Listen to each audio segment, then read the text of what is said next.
ආදරය කැමති නම් ලෝකෙට ආදරය දෙන්න. සෙනෙහස කැමති නම් සෙනෙහස දෙන්න. හිත රිදෙන වචන කැමති නැත්නම් කවදාවත් කාගේවත් හිතක් රිදවන්න එපා පින්වත්නි. හිත රිද්දුවොත් ලැබෙනවා. මනුස්සයාගේ ආදරය Tamanට ඕන නම් මිනිහට ආදරය කරන්න. මිනිහාගේ ඇඟට කඩා පැනලා තෝ බැඳ නිසා මට මේක උනේ ඊට වැඩිය හොඳයි කියලා කෑගොස්සන් ගහගෙන කවදාවත් ආදරෙ ලැබෙන්නේ නැහැ. මිනිහාට ආදරෙ නෙවෙයි දෙන්නේ. සසරේ කර්මයක් නිසා මනුස්සයාගෙන් ආදරෙ නොලැබී තියෙද්දිම ඈ ඉවසාගෙන ඉන්නවනම් මනුස්සයාව ඉක්මව යන්නේ නැත්තම් මේ ජීවිතේ මේ අවුරුදු 10 15 විඳවයි මැරිච්ච ගමන් දෙව්ලොව. ඒ මිත්‍ර ද්‍රෝහී උන්නේ. මනුස්සයාගේ කර්මය ඒකයි.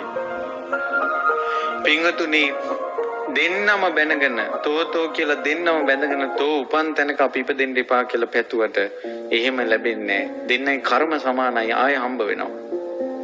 මිනිස්සයා බයිනවා නම් Taman නොබැන ඉන්න. ඒතර කර්ම දෙක වෙනස්. ඒකේ නම් උණ ගෙහින්නේ ආය. මිනිස්සයා අයාලේ යනවා නම් Taman අයාලේ යන්න එපා. අනිවාර්යෙන් මුණ ගෙහිනවා ආය. මිනිස්සයා අයාලේ යනවා නම් Taman සීලේ ඉන්න. ආය මුණ ගෙහින්නේ නැහැ වගේ මිනිස්සෙක්.